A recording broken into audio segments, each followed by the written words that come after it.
Vamos a leer solamente los dos primeros versículos de Romanos capítulo 15, que dice así: así que los que somos fuertes debemos soportar las flaquezas de los débiles y no agradarnos a nosotros mismos. Cada uno de nosotros agrade a su prójimo en lo que es bueno para edificación. Aquí la expresión, mientras... A mí nunca me ha gustado la expresión débiles en la fe. Nunca. Nunca, por lo que entendía mal en un tiempo y ahora que la entiendo bien, no me gusta. Ahora, el que no me gusta no significa que yo rechace lo que dice el apóstol Pablo. Lo que él dice es correcto y yo no estoy cuestionando lo que dice la Biblia, solo estoy diciendo que no me agrada. ¿Y por qué no me agrada? Porque pone una etiqueta en ciertas personas. Pero el problema no está en la etiqueta. El problema está en que las personas entiendan, comprendan su condición y trabajen para estar en la condición correcta. El débil de la fe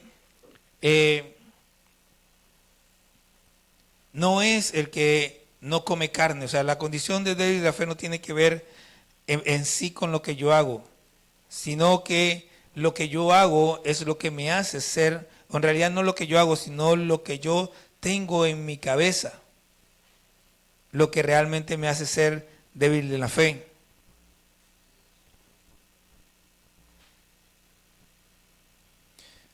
Cuando yo busco en la Biblia, no sé, algunos otros términos, encuentro diferentes palabras, diferentes formas. O sea, la otra palabra tampoco me gusta mucho el asunto de fuerte porque marca una diferencia entre unos y otros, y nosotros todos somos iguales en Cristo Jesús. Sin embargo, el apóstol Pablo está hablando de algo específico. Ahora, cuando yo busco en la Biblia, en otras versiones, en otras traducciones, a ver si lo dicen de otra manera, no encuentro, solamente en una versión encontré que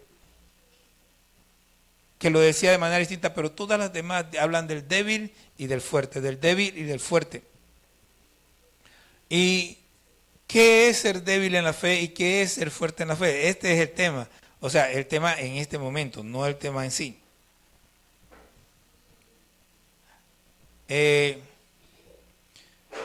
Lo que significa es lo que realmente es importante. Y debemos entender, el débil en la fe es alguien que cree que hay algo que pueda hacer que le va a privar de alcanzar la salvación. El débil de la fe es una persona que cree que si hace alguna cosa, que hay alguna cosa que él pueda hacer, que aquí Pablo escoge dos temas, habla de dos temas específicos: la comida y guardar el día. O sea, no importa si la iglesia de repente un día, vamos a suponer que nosotros aquí nos convertimos en empresarios y todo el pueblo es la empresa y todos trabajamos para la misma empresa, ¿ok? Resulta que a la empresa le conviene trabajar el domingo y tener libre el jueves. Y todo el pueblo es parte de la empresa. Y todo el pueblo es parte de la iglesia. Entonces dice la iglesia, ¿ustedes qué? A nosotros nos conviene congregarnos los jueves y no los domingos. Entonces la iglesia decide que nos vamos a congregar los jueves, que ese es el día de la comunión nuestra, el día que vamos a dedicar al Señor. Pero de repente, los débiles en la fe dicen, no, tiene que ser el domingo. Si no es el domingo, a Dios no le agrada. El fuerte, el que es maduro en la fe, entiende que el día no importa. Lo que importa es que Cristo nos salvó. Lo que importa es Cristo, la salvación es Cristo, no el día que yo guardo. No es si como puerco o no como puerco, no si lo sacrificaron a los ídolos o no lo sacrificaron a los ídolos. Si alguien me dice que lo sacrificaron a los ídolos, yo no lo como, obviamente. Pero dice el apóstol Pablo, no por causa de mí, sino por la conciencia del que me lo dijo. Entonces, tenemos que entender que no hay nada, o sea, nada que yo haga. Claro, la Biblia dice que los fornicarios no entrarán, que los mentirosos no entrarán. Esos simple y sencillamente no son salvos y no importa lo que hagan, no se van a salvar a menos que se conviertan a Cristo. Lo único que pueden hacer ellos para ser salvos es convertirse a Cristo, pero mientras son mentirosos, mientras son adúlteros, mientras son fornicarios, no son salvos. Son salvos cuando se convierten a Cristo y dejan todas esas cosas. Pero los que somos salvos, no hay nada que podamos hacer. El que es salvo en verdad no fornica, no adultera, no miente, no hace ninguna de esas cosas. Por lo tanto, las otras cosas que podemos hacer, que queremos hacer, no nos llevan al infierno. No nos condenan. Entonces, Pablo marca la diferencia entre uno y otro y dice, el que es débil en la fe juzga. ¿Cómo juzga? Te vas a ir para el infierno porque estás congregándote en domingo. Te vas a ir al infierno porque comiste algo sacrificado a los ídolos. Te vas a ir al infierno, estás juzgando. No eres salvo. Pero el que es fuerte en la fe, entre comillas, porque eso tampoco es ser fuerte, el que es fuerte en la fe, ¿qué hace? Menosprecia. Este cree que se ve. Él está como... No, es que ese no es, ninguna de las dos actitudes son correctas. Ahora, el que entre comillas es maduro, si en realidad es maduro, ¿qué hace? Lo recibe. A ti te preocupa, vamos a congregarnos entonces el domingo, si es el día que te gusta. Claro, eso es ya un poco más complicado, pero no te gusta, tú piensas que yo me voy a condenar porque como puerco. Yo no voy a comer puerco delante de ti, vamos a comernos un filete. Que el filete, vamos a comer legumbres, no hay problema, como lo que sea. Eso es bien fácil, o sea, vamos a hablar de comer. Cuando nosotros estábamos chicos, por lo menos a mí, no me gustaba el zapallo, todavía no me gusta. No me gustaba la remolacha, todavía no me gusta. No me gustaba la cebolla, no me gustaba el chayote, no me gustaba, ninguna de esas cosas me gustaban. Ahora pregúntale a mi esposa si yo como esas cosas. Las como porque yo soy maduro, porque sé que me conviene. Cuando yo tengo, en estos días atrás tenía un problema de reflujo y ustedes pregúntenle, ¿yo qué hago? Pico cebolla y trago cebolla. ¿Me gusta la cebolla? No, pero eso me ayuda con el reflujo. Eso es ser maduro. El maduro hace lo que es conveniente, lo que es correcto. No es porque me gusta o porque no me gusta. Esta es la diferencia también entre un líder y uno que no es líder. El verdadero líder hace las cosas no porque siento, hoy no tengo ganas de hacerla. No, él no la hace porque tiene ganas de hacerla. Él hace porque hay que hacerla, porque eso es lo necesario para que las cosas funcionen. Pero el débil, el inmaduro, hoy no tengo ganas. Tengo sueño, no me voy a levantar temprano porque tengo sueño. Porque es inmaduro, porque sus emociones lo guían. Entonces, esa es la verdadera diferencia entre el débil y el fuerte. O entre el inmaduro y el maduro. Y esto lo vimos en el capítulo 14 y lo hablamos la semana pasada mucho más ampliamente. Ahora,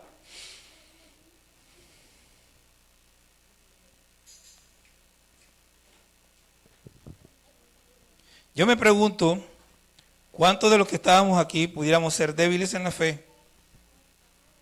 En realidad, no estoy para juzgar eso. Ya yo les acabo de explicar de manera bien clara y usted decide en qué posición está. Ahora, si usted es débil en la fe y quiere quedarse ahí, es su asunto. A mí no me gusta esa posición, nunca me ha gustado y yo siempre trato de aprender y mejorar y entender mejor las cosas. Es muy posible que todos nosotros, en una u otra forma, seamos débiles en la fe.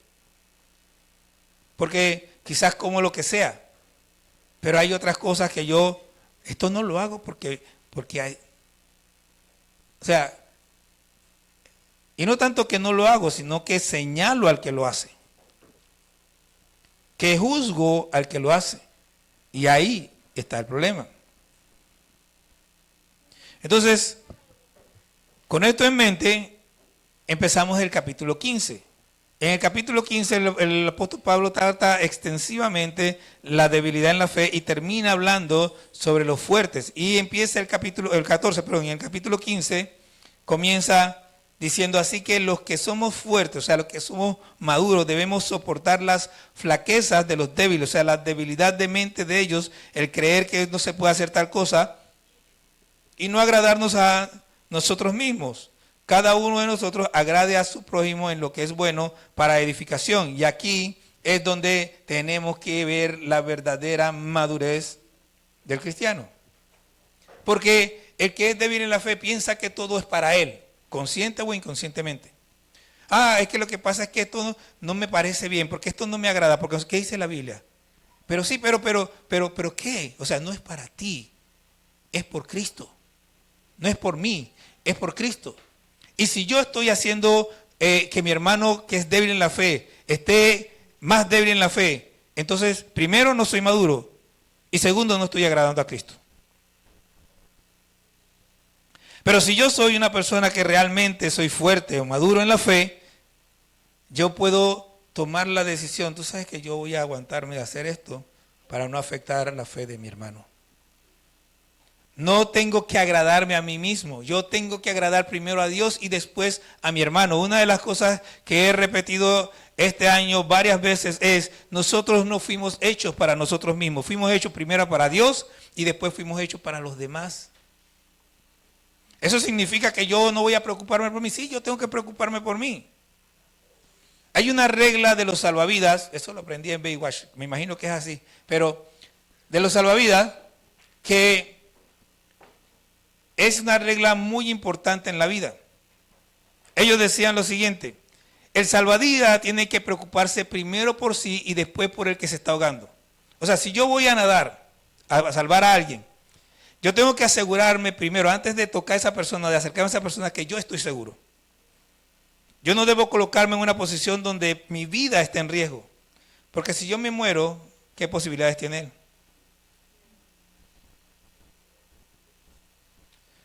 Eso aplica a todas las cosas de la vida. Ahora, eso no significa que yo me estoy preocupando por mí, porque si yo me preocupo por mí, realmente yo no me tiro a salvar al que se está ahogando. Yo estoy pensando en él, pero tengo que cuidarme yo. Entonces, asimismo, la persona que es madura en Cristo está pensando en cómo agrado a mi hermano, pero también sabe que él no puede salir afectado hasta cierto punto. Hasta cierto punto. Nosotros tenemos que entender que hay situaciones en las que sí. Y a mí en la Biblia siempre, pero cuando Jesucristo dice, un mandamiento nuevo les doy. Yo leí eso y dije, wow. Y bueno, como que más o menos lo cogí de automático, pero un día estaba en Callecuy y un hermano al que queremos muchísimo se me acercó y me dice, ahí dice un mandamiento nuevo. ¿Por qué es nuevo? Entonces yo en el momento me quedé así, dentro de un ratito hablamos. Entonces me fui a la Biblia y leí el contexto. Porque no quería contestar de cualquier manera. Entonces cuando ya leí el contexto fui y le dije al hermano, lo que pasa aquí es que la diferencia es la siguiente. El Señor Jesús dijo que habían dos mandamientos principales. Amarás a Dios con todo tu corazón, bueno, Jehová nuestro Dios, Jehová una vez, y amarás al Señor tu Dios con todo tu corazón, con toda tu alma, con toda tu mente y con toda tu fuerza. El primero. Y el segundo dice que es semejante. Amarás a tu prójimo como a ti mismo. Entonces después dice, un mandamiento nuevo les doy, que os améis unos a otros como yo os he amado. Ya no es voy a amar a Joselín como a mí mismo, yo voy a amarlo como Cristo me amó. O sea, nos elevó la medida, nos las puso más alta, porque amar a alguien como yo me amo, pero amar como Cristo amó. Cristo se dio a sí mismo, Cristo dejó todo. Cristo fue azotado, golpeado cuando no tenía ninguna necesidad. Es más, él le dijo a Pedro, guarda tu espada o no crees que yo puedo pedir. O sea, cuando yo digo la hipérbole, la exageración de Jesús, 12 legiones de ángeles, nada más necesitaba la mitad de un ángel para acabar con toda esa gente. ¿Pero no crees que yo puedo pedir y me mandar 12 legiones de ángeles? La mitad de uno acaba con todo ese pueblo. Entonces, Él se da. Y Él dice, tú tienes que darte como yo me di. Porque el amor es eso, el amor es dar. Muchos quieren el amor de recibir. Pero el amor es dar. Jesucristo, la Biblia, el versículo 3 dice, porque ni aun Cristo se agradó a sí mismo. Antes bien, como está escrito, los vituperios de los que te vituperaban cayeron sobre mí. Y Jesús lo vemos que Él muere no por Él, no para Él. Él ni siquiera necesitaba morir. Él muere por nosotros. Él muere para agradar al Padre, pero también muere para agradarnos a nosotros. Porque ¿cómo tú no te vas a agradar de alguien que entrega su vida por ti? Hace años fui a Chiriquí, mi mamá me pidió que fuera a ver una cosa del carro al taller y me encontré con Yayín. Apenas me vio Yayín. Yo te saqué a ti una vez del río. Una vez estábamos en el río, estaba la gallada, un montón de... Y yo estaba recién aprendido a nadar. Entonces, allí en el río había una raíz gruesa que rodeaba un árbol, que rodeaba un cerro, y de esa raíz nos tirábamos todos y hacíamos, ¿sabes? Se tiraban uno detrás de otro. Entonces yo me tiro, y cuando salgo, ustedes, cuando uno se tira se levantan olas, ¿no? Me pega así en la cara y perdí el control y empecé a subir y a bajar. Y Yayín se tiró y me sacó, casi lo ahogo, por cierto. Ahora, ¿ustedes creen que yo no estoy agradecido con Yayín? Yo no puedo olvidar a ese hombre. Digo, yo dudo mucho que me hubiera ahogado ahí, había muchísima gente, no creo que nadie me hubiera dejado, pero él me sacó. No fueron los demás, él fue el que me sacó.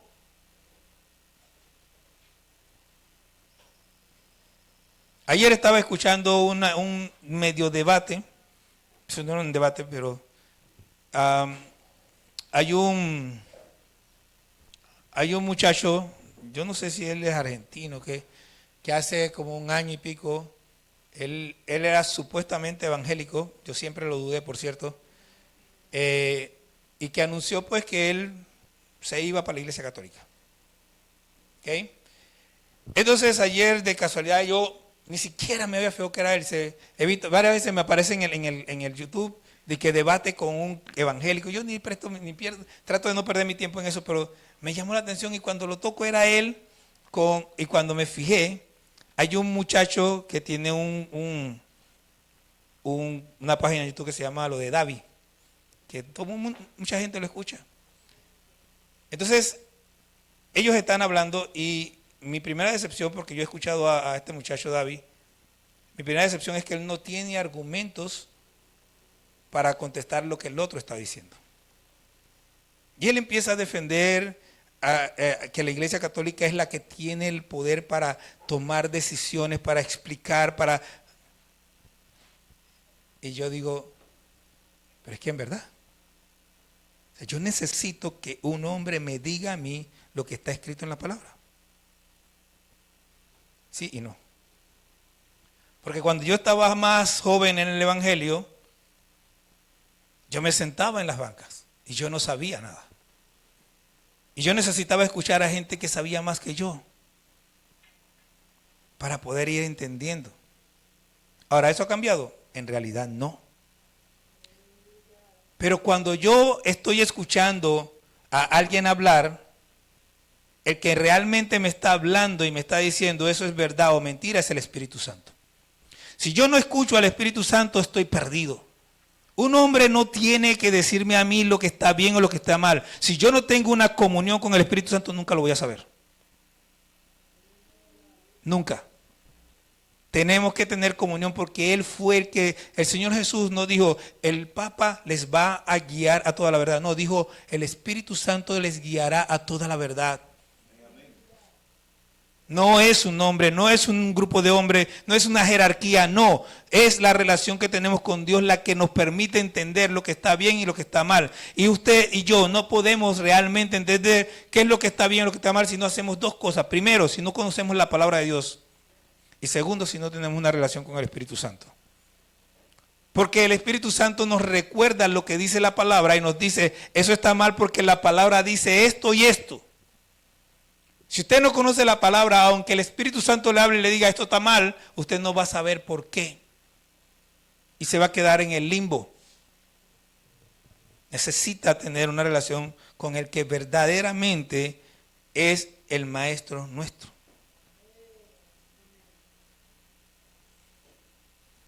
Cristo no se agradó a sí mismo. Y mire lo que dice, porque las cosas que se escribieron antes, o sea, mire, el apóstol cita el Antiguo Testamento y en el Salmo 69, que Vanessa leyó hace un rato, que leímos con Vanessa. Y dice, porque las cosas que se escribieron antes, está hablando del texto que acaba de citar, para nuestra enseñanza se escribieron a fin de que por la paciencia y la consolación de las Escrituras tengamos esperanza. Ok, de nuevo, la esperanza ¿por qué viene? Dice, por la paciencia y la consolación de las Escrituras. Si no conocemos la Escritura, si no entendemos la Escritura, si no tenemos realmente el entendimiento de la Escritura, no vamos a tener esa paciencia y esa consolación. Cuando lleguen las dificultades, no vamos a saber qué hacer porque no tenemos a la palabra, no tenemos al Espíritu Santo diciéndonos, recuerda que la palabra dice esto.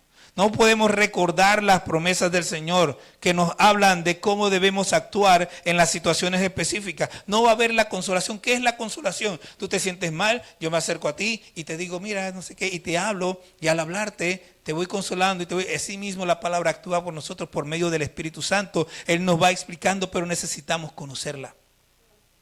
Necesitamos entenderla.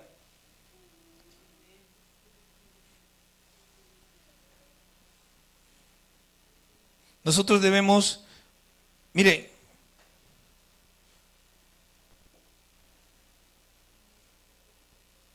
dice el versículo 5, pero el Dios de la paciencia y de la consolación os dé entre vosotros un mismo sentir según Cristo Jesús. ¿Cómo podemos tener un mismo sentir si no tenemos un mismo entendimiento?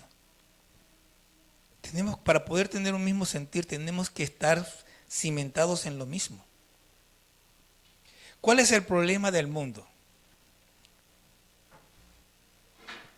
Por ejemplo, en tu casa, los que tienen papá y mamá en casa. Si tu papá dice una cosa y tu mamá dice otra cosa, hay un caos en casa.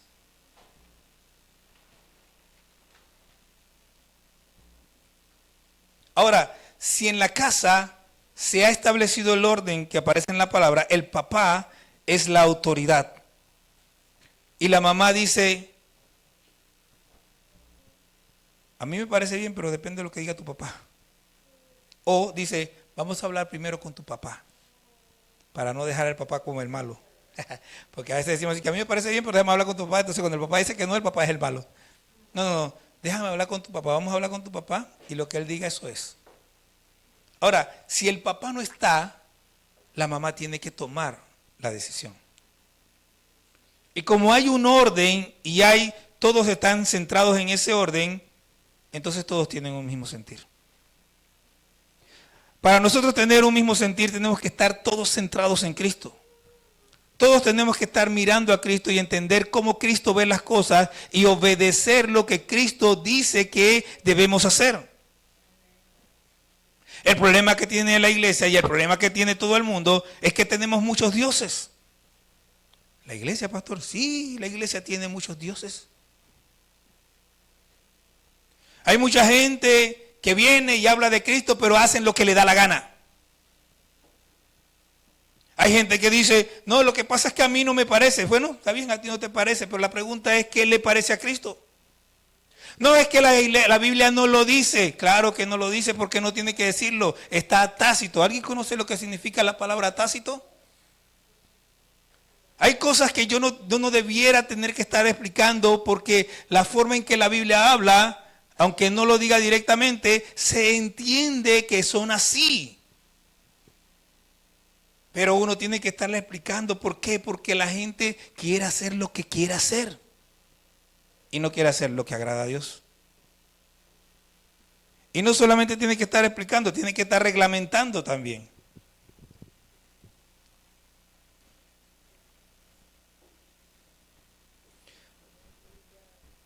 Mire la importancia de tener un mismo sentir. Dice, pero el Dios de la paciencia y el de la consolación os dé entre vosotros un mismo sentir según Cristo, para que unánimes a una voz glorifiquéis al Dios y Padre de nuestro Señor Jesucristo. Si nosotros tenemos un mismo sentir, vamos a hablar lo mismo. Si nosotros estamos centrados en Dios, Dios es el que regula la forma en que hablamos, la forma en que nos comportamos, la forma en que nos sentimos. Nuestros sentimientos ya no son del corazón, son de la mente. Ya no es lo que me hace sentir bien, no, es lo que me hace sentir bien, lo que agrada a Dios. Lo único que yo quiero es agradar a Dios, y cuando quiero agradar a Dios, pues mire, ¿usted alguna vez se ha puesto a pensar que Jesús dice, cuando le preguntan, dice, el segundo es semejante? ¿Sabe lo que significa eso? Que una de las formas en las que yo agrado a Dios es cuando agrado a mi prójimo. Una de las formas en que yo amo a Dios es cuando amo a mi prójimo. No siempre, pero casi siempre, el hecho de que yo ame a mi prójimo es un reflejo de que yo amo a Dios. Ahora, y digo así, aunque en realidad es siempre, lo que pasa es que nosotros tenemos que entender qué es el verdadero amor. Porque el verdadero amor no es simplemente cuando me llevo bien con mi prójimo, es también cuando me llevo mal. El verdadero amor no es hacer lo que hace sentir bien a mi prójimo, sino lo que es bueno para mi prójimo y para mí. Entonces, desde ese punto de vista, cuando yo amo a mi prójimo, es un reflejo de que amo a Dios, porque Dios es el que me da ese amor para poder amar a mi prójimo como es debido.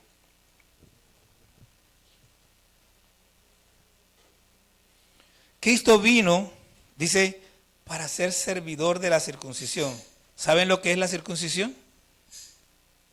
En este texto, la circuncisión se refiere al pueblo de Israel, que tenía un pacto con Dios que se reflejaba en que ellos tenían que circuncidar a los niños a los 8 días de nacido.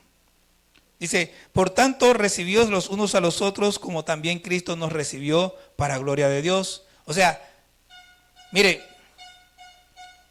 en el pueblo de Dios no hay feo ni bonito. No hay agradable ni desagradable.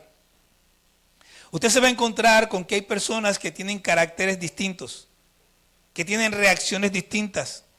Y bueno, hay algunos aquí que se identificarán como, pero pastor, ¿por qué fulanito? ¿Y por qué le soportan a este o al otro?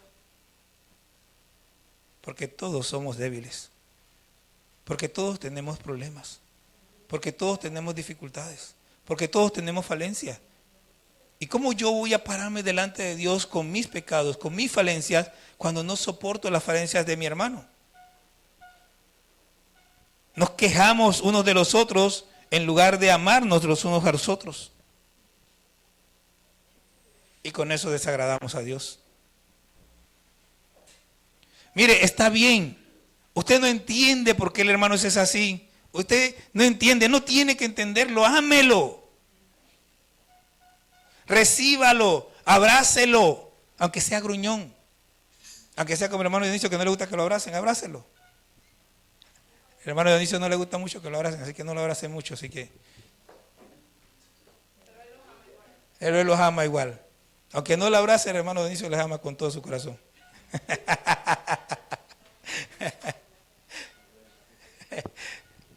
Yo me acuerdo cuando llegamos aquí hace años, que empezamos a hablar de los abrazos. Eso sí era difícil en este lugar. Todavía hay gente que no lo ha superado. Por ahí hay una que está moviendo la cabeza y que no lo ha superado. Pero ustedes saben lo hermoso cuando hay libertad en el pueblo de Dios. La gente no se abraza, no se besa, porque en el pasado algo sucedió que les afectó. Porque lo natural en el ser humano es que quiera sentir el calor de otro ser humano. Por ahí dicen algunos, no sé, que uno necesita de que 8 abrazos al día para ser feliz. Yo soy feliz y no me recibo, a veces nada más recibo el de mi esposa. Pero más allá de si es ser feliz o no ser feliz, el problema por el cual nosotros tenemos esa situación es por el pecado. Es por el pecado. Un hombre no puede acercarse a una mujer que no sea su esposa o su hija y darle un beso sin que la gente no esté pensando mal. Eso es por el pecado. Piénsenlo bien, si no hubiera pecado, nadie estaría preocupado de que un hombre se acercara a una niña o un niño que no fuera su familia y lo abrazara. No habría ningún problema. El problema está en el pecado. El apóstol Pablo dice, creo que a los romanos, a los gálatas, no me acuerdo, que se saluden con ósculo santo o con un beso santo. Eso aquí es un problema. ¿Por qué? Por el pecado. Entonces, nosotros tenemos que aprender a amarnos. Y bueno, si al hermano Dionisio y a algunos otros no les gusta que lo abrace, no lo abrace. Nada más dele la mano y sonríale. Ahora, si usted, por ejemplo, una de las cosas que sí debemos cambiar, no salude mirando para atrás. Cuando usted va a saludar a su hermano, mírele la cara y sonríale. Este es el saludo de los hipócritas. El saludo de lado.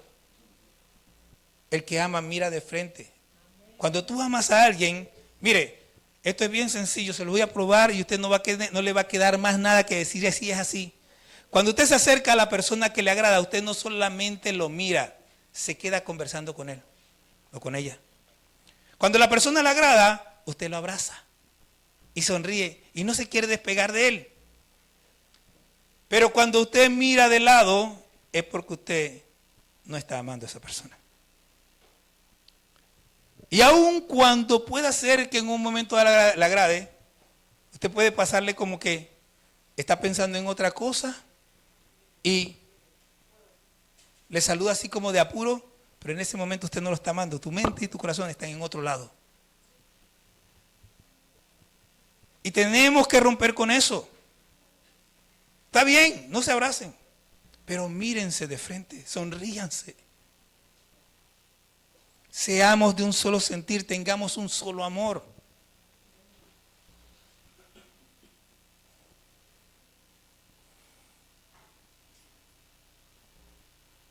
Recíbanse como Cristo también nos recibió para gloria del Padre. Cuando la gente, mire, dice el Señor Jesús, mire el efecto del amor. Mire el efecto del amor. El Señor Jesús dice, en esto conocerán que son mis discípulos, en que tenéis amor los unos por los otros. Déjeme explicarlo. Aquí dice que Cristo nos recibió para gloria del Padre. Cuando nosotros realmente nos amamos como pueblo de Dios, cuando nosotros expresamos ese amor con verdadera libertad, la gente lo nota. Y Dios es glorificado en eso. Pero cuando nosotros somos hipócritas, la gente también lo nota. Y Dios no es glorificado en eso. Tenemos que entender quiénes somos, dónde estamos, para qué estamos y vivir como Dios quiere, como Dios manda, como Dios desea que vivamos. Juan 1:18 dice, a Dios nadie le ha visto. El unigénito del Padre le han venido a mostrar. Cristo vino a mostrarnos al Padre. Versículo 8, pues os digo que Cristo Jesús vino a ser siervo de la circuncisión para mostrar la verdad de Dios, para confirmar las promesas hechas a los padres. Aquí hay tres cosas. Dice que vino a ser siervo de la circuncisión.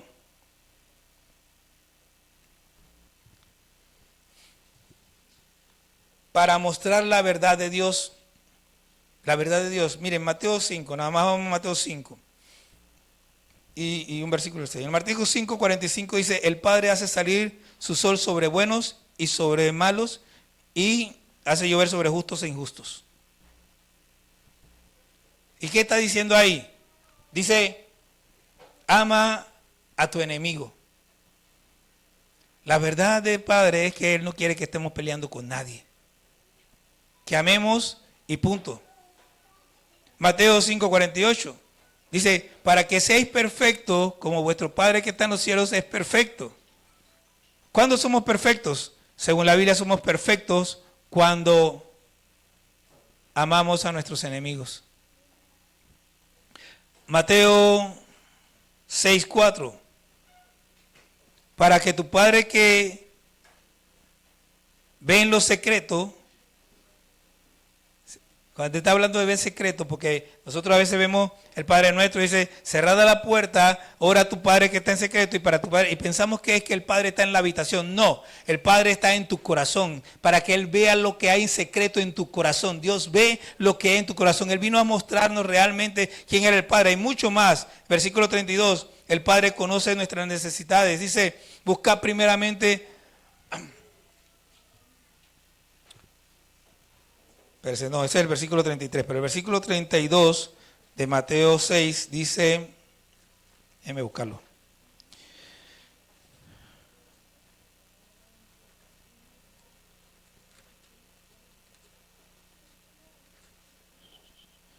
Porque los gentiles buscan todas estas cosas, la comida y el vestido, pero vuestro Padre Celestial sabe que tenéis necesidad de todas estas cosas. Dios sabe lo que necesitas. O sea, el saber quién es Dios nos debe llevar a no estar preocupados por las cosas que nos faltan, sino a confiar en que Él va a suplirlo en el momento específico y oportuno. Y eso puede significar que en algún momento tengamos hambre. Porque a veces Dios tiene que llevarnos a eso para poder que nosotros levantemos la mirada hacia Él.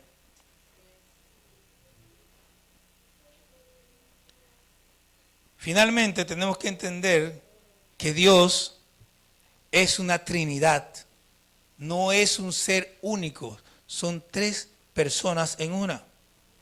El Hijo, Juan 1:1, en el principio era el Verbo, y el Verbo era con Dios, y el Verbo era Dios, ese es Jesucristo. Él era el Verbo se encarnó y se hizo hombre. Jesucristo es Dios, lo dice claramente la Biblia. El Espíritu Santo es Dios. En Hechos 5, versículos 3 y 4, Ananías entra delante de Pedro y le dice Pedro, ¿por qué tentaste a Dios? Y después le dice, no has engañado a los hombres, sino al Espíritu Santo. O sea, Pedro está diciendo que al Dios a quien Ananías quiso engañar es al Espíritu Santo. El Espíritu Santo es Dios. Y obviamente el Padre es Dios. Son tres en uno. Un solo Dios, tres personas. Y para cerrar, lo dice el Antiguo Testamento y lo dice el Nuevo Testamento. En el Antiguo Testamento, me gusta en hebreo porque así puedo explicarlo y se entiende mejor. En Deuteronomio 6:4 dice, Shema Israel, Jehová Elohenu, Jehová Ejá. Significa, oye Israel, Jehová Elohenu es Dios, Jehová nuestro Dios, Jehová uno es. Y lo que está diciendo ahí, Elohenu, es un plural, no es un singular. De tal manera que está diciendo que Dios es más de uno y dice que es uno. ¿Ok? Dios es uno. Entonces, Cristo vino a mostrarnos realmente la verdad acerca de Dios. Entonces dice que además de eso vino para confirmar las promesas hechas a los padres. Las promesas hechas a los padres. Hechos 23 dice que Jesús vino de la descendencia, de David vino Jesús conforme a la promesa. Dios levantó a Jesús por Salvador de Israel. Y el versículo 32 dice, y nosotros también os anunciamos el evangelio de aquella promesa hecha a nuestros padres. ¿Cuál es la promesa? La promesa que se hizo a los padres es que Jesús vendría. Es que vendría un Salvador, y ese Salvador vino en Cristo Jesús.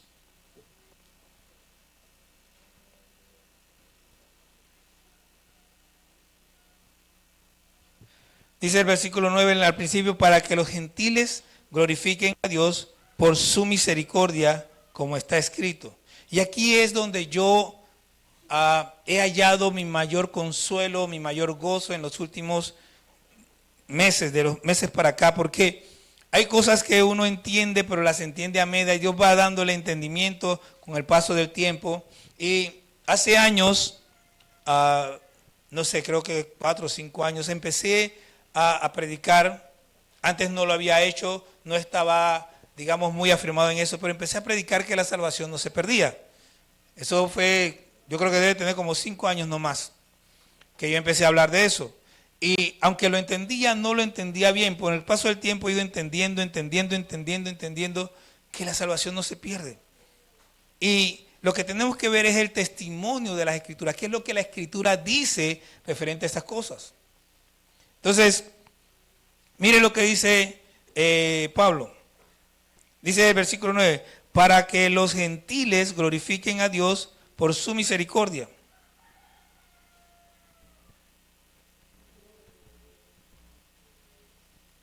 ¿Okay? Ya vimos dos cosas. Cristo Jesús vino para mostrar la verdad de Dios, para confirmar las promesas hechas a los padres y para que los gentiles glorifiquen a Dios por su misericordia. ¿Por qué esto es de tanto gozo para mí? La primera y principal razón es porque me doy cuenta que yo no soy un accidente, que yo no llegué a los pies de Cristo simplemente porque me topé con Cristo. Dios ya me tenía pensado desde antes, ya Él lo había dicho, ya Él lo había declarado. Entonces Pablo dice, por tanto, yo te confieso. Él cita primeramente en el versículo 9, cita 2 de Samuel 22, 50 y el Salmo 18, 49, que son prácticamente la misma cosa. Dice, te confesaré entre las naciones. Eso es lo que dice allá en 2 de Samuel. Aquí dice, por tanto yo te confesaré entre los gentiles y cantaré a tu nombre. Está diciendo, yo te confesaré entre las naciones. Allá en Hebreos capítulo 1 dice, Dios, habiendo hablado muchas veces y de muchas maneras a los padres por los profetas, ahora nos ha hablado por el Hijo. El Hijo nos ha confesado entre las naciones por medio de sus apóstoles. Entonces, Él es el que nos confiesa, Él es el que confiesa a quien, a Dios. Él vino a revelar a Dios y Él vino ahora, las naciones, se refiere a las naciones extranjeras, que no es Israel. A todo lo que no es Israel se refiere a las naciones. Por eso es que Pablo dice aquí y lo traduce a los gentiles, a todos los que no son Israel. Y Dios nos había pensado desde el principio y lo declaró y lo escribió en su palabra.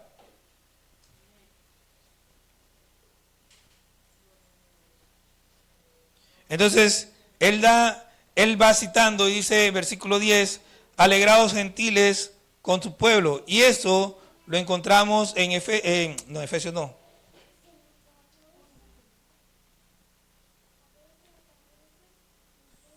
En Deuteronomio 32, 43. Dice, regocijaos naciones con su pueblo. Eso está en la Biblia de las Américas. Y esto habla de la salvación. Miren, yo veo en esto un proceso. ¿Ok? Yo veo un proceso. ¿Cuál es el proceso?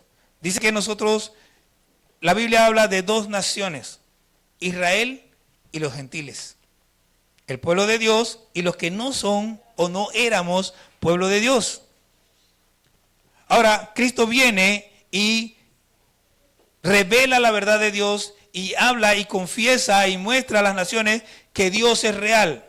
Entonces, cuando eso ocurre, Efesios capítulo 2, versículos 14 y 15 nos dice que Dios hizo de los dos pueblos uno solo en Cristo Jesús. Ya no somos dos pueblos, sino uno solo en Cristo Jesús. De tal manera que en este salmo canta, en este versículo dice, alegraos gentiles, alégrense naciones con su pueblo. ¿Con quién? Con Israel. Somos un solo pueblo y todos nos alegramos por la salvación que Cristo vino a traer. Entonces continúa el versículo siguiente, alabad al Señor todos los gentiles y magnificadles por los pueblos. Y esto es una cita, no total, pero un extracto del Salmo 119, 1. Alabad a Jehová, eso lo cantamos muchas veces, naciones, todos pueblos, todos alabadle. 117.1. ¿Yo qué? Bueno, 117.1. Es una expresión de regocijo. Porque cuando tú descubres que Dios te salvó, y cuando entiendes de dónde te sacó, porque ese es el problema que tienen muchos, que parece que no entienden de dónde Dios los sacó, el destino que llevaban, quiénes eran, no lo entienden. Y como no lo entienden, no tienen la capacidad de expresar a Dios el agradecimiento que Él merece por salvarnos de ese destino tan terrible y sacarnos de ese lugar tan terrible donde estábamos. Pero cuando lo entendemos, lo que queremos es alabarle, glorificarle, exaltarle. Dice, y otra vez dice Isaías, estará la raíz de Isaí y el que se levantará a regir los gentiles nuevamente, en el original son las naciones, y los gentiles esperarán en él. ¿Y qué estamos nosotros haciendo? Estamos esperando en Cristo nuestra salvación. Estamos esperando el momento en que Él venga para que se manifieste lo que dice Primera de Juan capítulo 3 versículo 2, vamos, para que se manifieste lo que hemos de ser. Dice, todavía no se ha manifestado lo que hemos de ser, pero cuando Él venga seremos como Él es, porque le veremos tal como Él es. Pablo lo pone todo en orden y lo explica.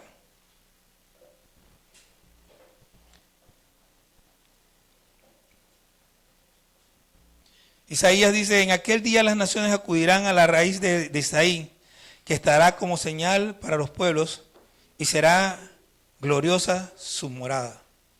Es una promesa tremenda, y todo eso está en el Antiguo Testamento. Algunas personas quieren obviar el Antiguo Testamento, otros solo hablan del Antiguo Testamento. ¿Por qué? Porque quieren hablar de la prosperidad de David, de la prosperidad de Abraham, de la prosperidad de Jacob.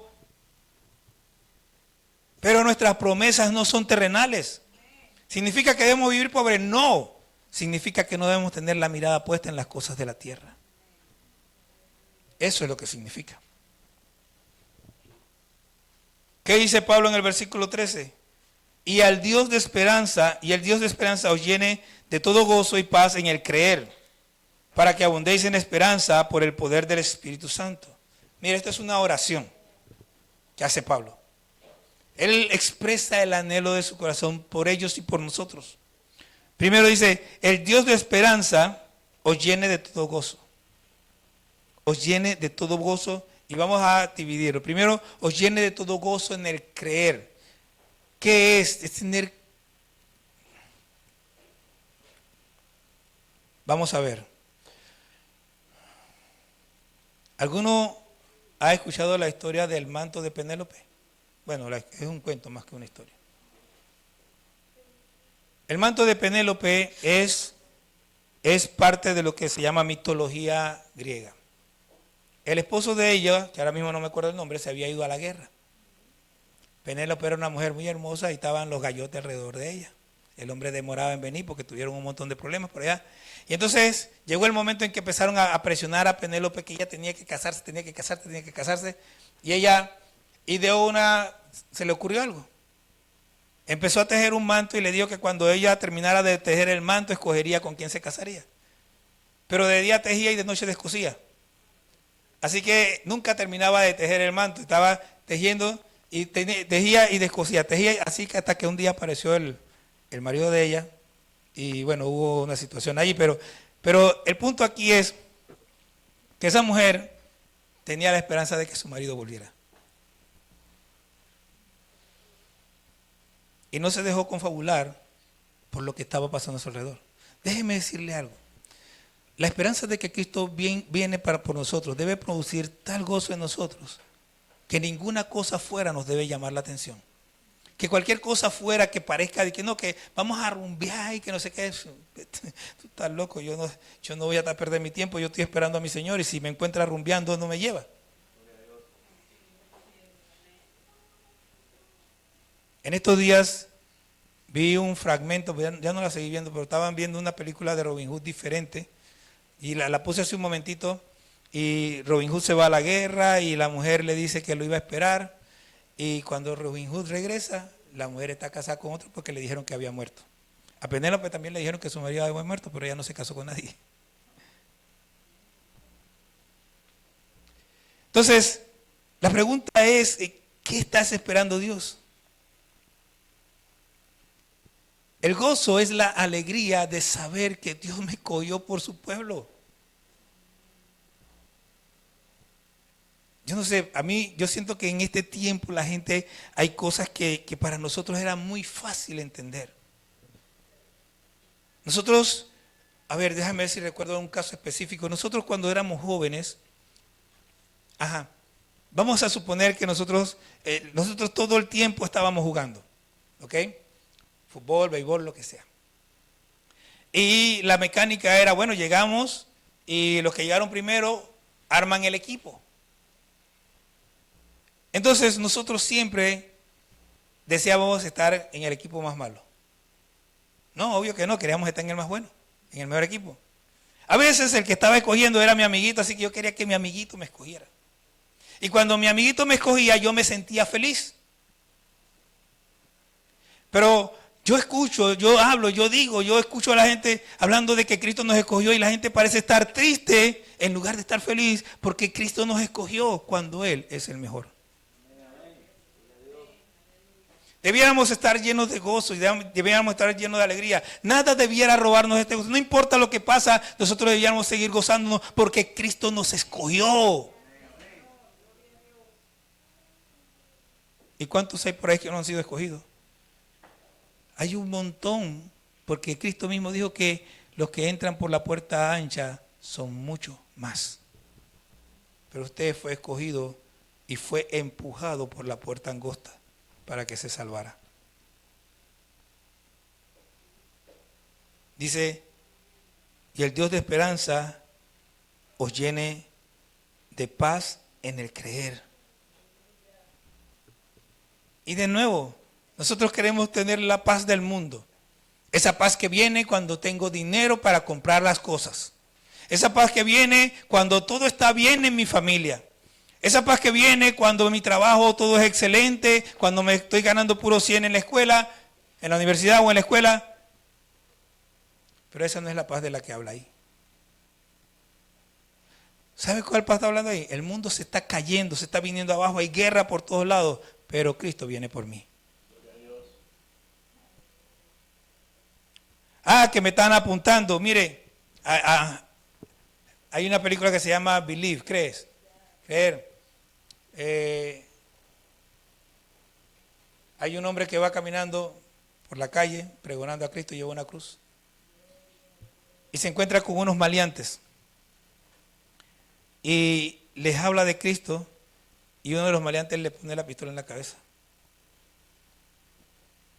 Y el hombre, sin inmutarse ni un poquito, le dice, yo estoy listo, ¿y tú? Solo que no quiero morir así, pero yo estoy listo, ¿y tú? ¿Usted está listo? Si le ponen una pistola en la cabeza, ¿tiembla? Yo he escuchado testimonios, yo escuché el testimonio de un apóstol allá en Honduras, que dice que le apuntaron, y no lo digo por crítica, sino por ejemplo. Unos maleantes los arreglaron, y él prácticamente quedó rogando que no lo mataran, porque todavía tengo mucho que hacer. ¿Quién decide lo que yo tengo que hacer? ¿Quién decide mi tiempo? Yo no tengo que rogarle a nadie que no me mate. Si Dios no quiere que me mate, no me matan. Yo lo que tengo que hacer es vivir para Dios y Él decide cuándo se acaba. Yo tengo que tener paz porque yo sé que cuando Cristo venga yo voy a estar con Él porque estoy haciendo lo que a Él le agrada. La paz es la serenidad al comprender que tenemos una parte con Dios. Estas dos cosas nos hacen resistir en medio de la dificultad, en medio del problema. Mire, usted no está aquí por casualidad. No fue casual. Dios lo escogió. Dios la escogió. Dios tomó la decisión de salvarlo. Y por eso es que yo le digo que esto es para mí lo máximo. Yo no tengo que preocuparme. Dios decidió salvarme y como Él decidió salvarme, no hay manera de que ni yo mismo me pueda perder. Él me escogió para salvarme.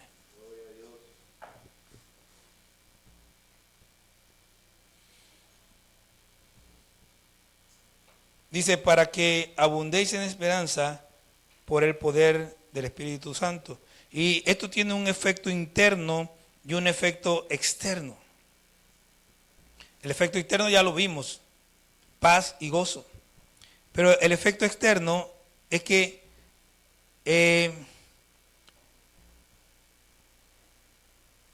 esto afecta a otros. Al tener mi esperanza segura en que Cristo viene, estaremos esperándolo con calma y todo el mundo va a notar eso.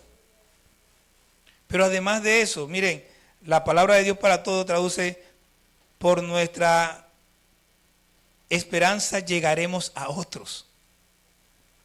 Por nuestra esperanza llegaremos a otros. Como yo tengo esa seguridad. La esperanza aquí no es una palabra de ambigüedad, de que tal vez sí, tal vez no. No, es una seguridad de que Cristo viene. Mi esperanza es segura. Yo sé que Él vendrá. Y como yo tengo esa seguridad, yo llego a otros y le digo lo mismo que yo estoy experimentando, lo mismo que yo estoy viendo, lo mismo que yo estoy viviendo. Yo llego a otras personas y le comunico lo que está Dios haciendo en mí.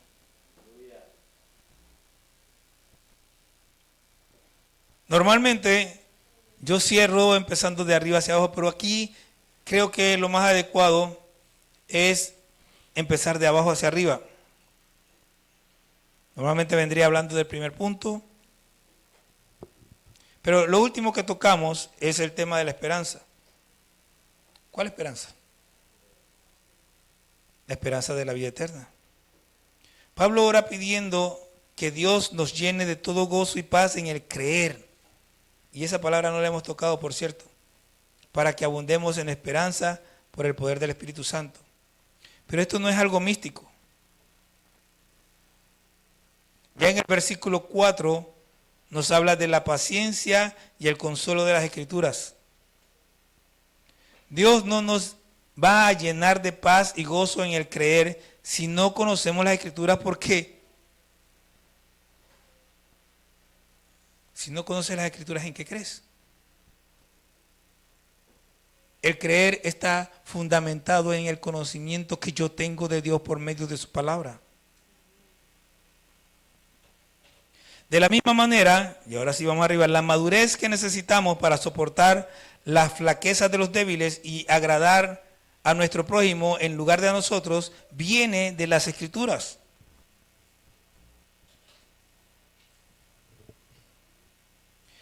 Y yo digo algo, si Dios en verdad nos va a llenar de gozo y paz, debemos comprender que no es casualidad.